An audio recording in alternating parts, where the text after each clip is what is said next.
Hello everybody, this is Stephen Pugh of the Home Bible College, and this is lecture number 12 of the second year of the Home Bible College, and we're looking at the book of Job. And I've always given the title to the book of Job, God is in control. That's the wonderful thing about the book of Job, God is in control. It's an Old Testament book. It comes just before the Psalms in our English Bibles, and it's a large book, a book of 42 chapters at least. Now the book is written to show that God is sovereign, and that while Satan may try to do what he does, all of his tricks and all of his schemes are not necessarily able to break us. They're not able to make us curse God. They're not able to make us sin. He may try,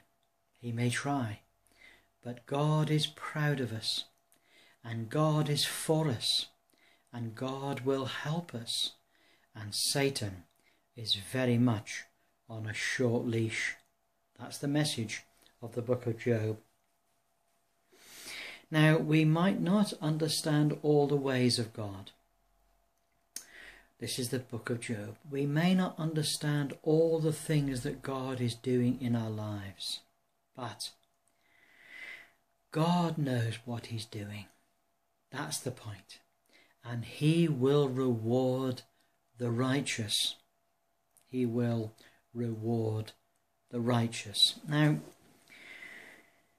the book of Job, as I've been studying it in preparation for this lecture, has been quite a surprise to me.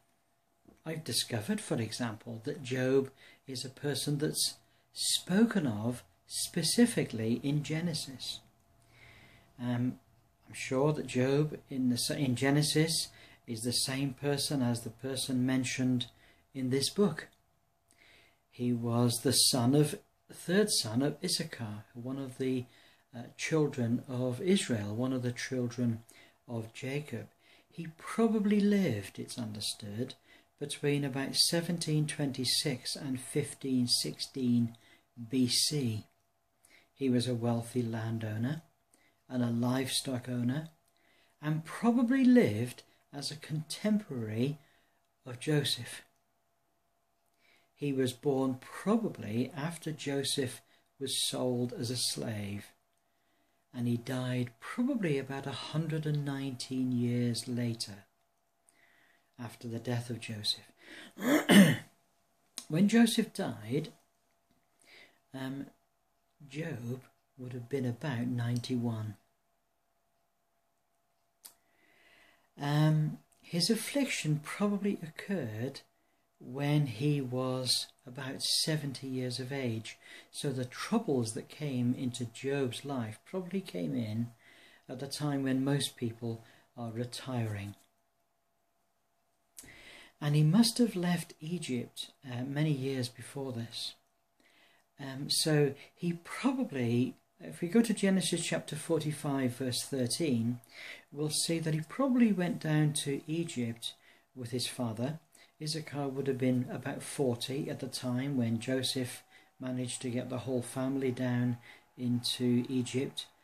And when he went down, Job probably would have been about 20 years of age. So there we are, that's the whole story. When Job died, Moses would have been about 55. And so because he was about 55, Moses had been in Midian for about 15 years. About 25 years before the Exodus. So Job's life is a life that spans the whole of the time that the children of Israel are in Egypt. But interestingly enough, Job's life is not in Egypt. For some reason, he's outside of Egypt and he's in his own land. We discover that Job is a worshipper of the God of Abraham, and Moses probably wrote his story down. God had allowed Job to become very wealthy. Job was a righteous man. God had rewarded him with great wealth and a great family, great daughters, a great wife in many ways. But Job's an interesting story because God opens the curtains of heaven and allows us to see conversations that occur in heaven about Job.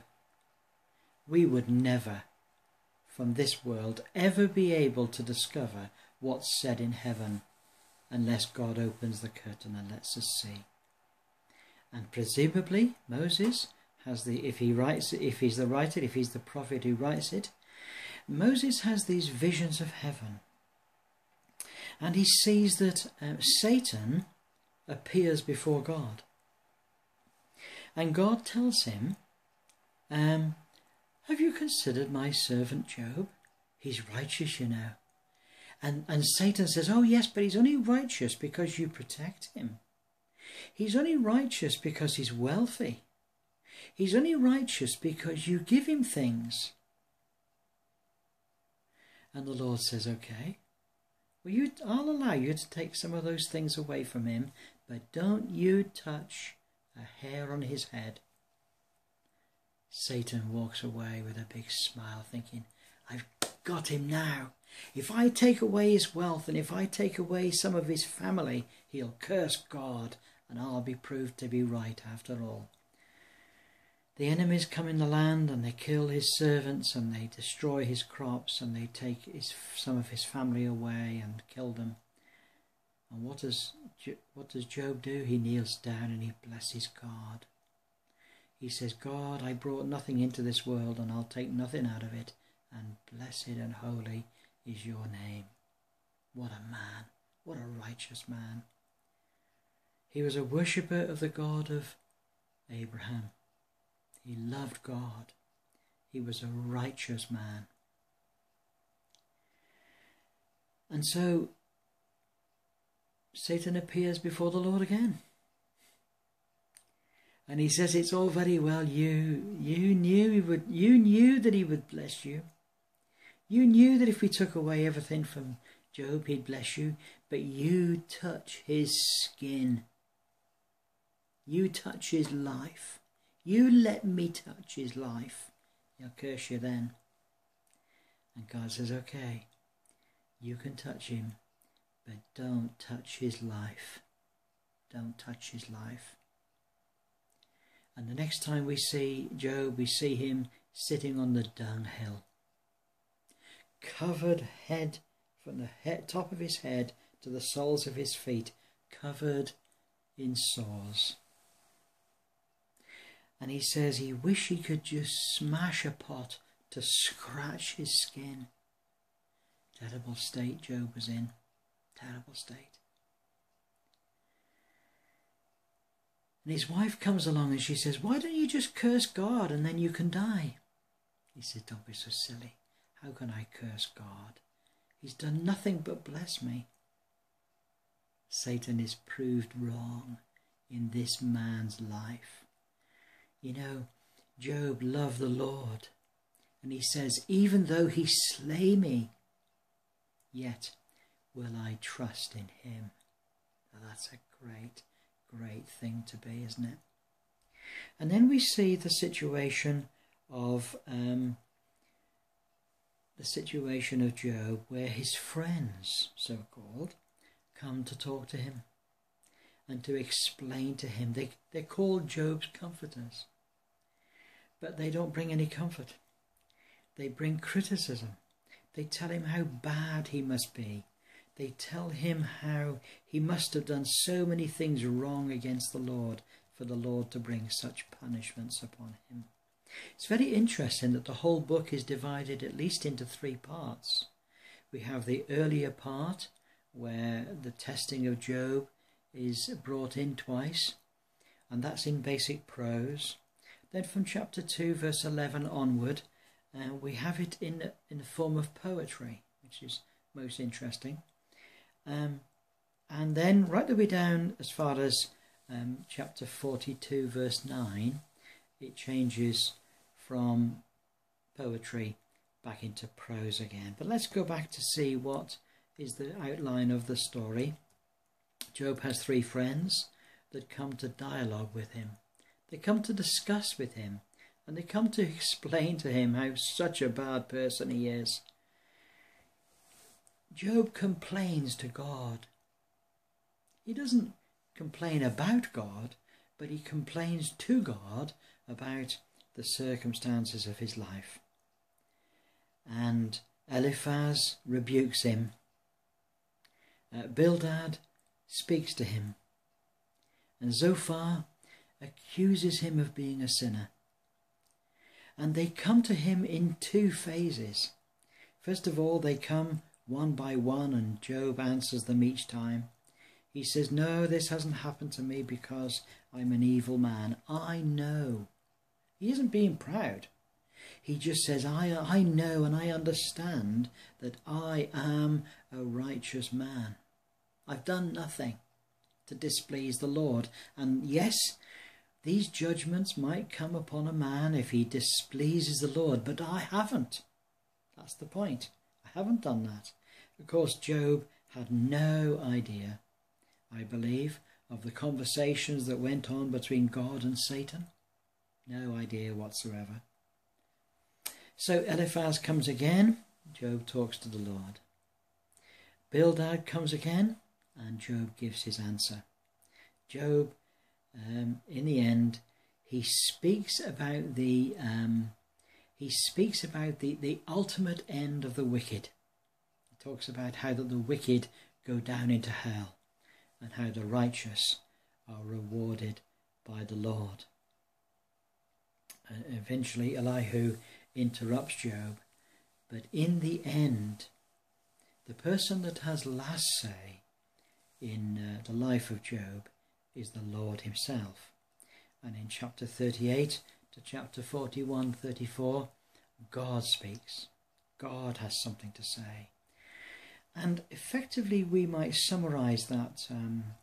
That conversation with God like this: the Lord brings all of the beasts of the field, and he brings before him great sea monsters and land monsters. People think that they're dinosaurs. He brings them before, and he says to Job, do you understand these creatures? Do you actually comprehend what they're really like? And Job has to say, I don't understand them. I don't understand them. And the Lord says, yeah, no, that's right. Now, if you can't understand the creatures that you can see, then how are you going to understand things that are way beyond your intelligence to understand? And of course, what the Lord is referring there to is his doings, his ways in heaven, the conversations that occur in heaven, this conversation that God has had with the devil with regard to Job's life. Job won't understand all that. He just will not understand all that. So God finally has his say. And in chapter 42, verse 1 to 9, Job kneels before the Lord in humility and accepts what God has been doing in his life without any questions asked. And from verse 10 on, the last 7 verses of the whole of the book of Job, the Lord restores him. Restores him. He restores his health, and he restores his mind, and he restores his skin, and he restores his wealth, he restores his family, he restores his children. God is able to totally restore Job and bring him back to himself. And so we see that in the life of Job there is victory. Not only a victory in Job's life spiritually, in his relationship with the Lord, but there's a victory in Job's life over these people that came to give him advice, that came to explain everything to him. He has victory in his life in that sense. But Job also has victory in his life in another sense, because Job's life is a vindication of God's trust in him.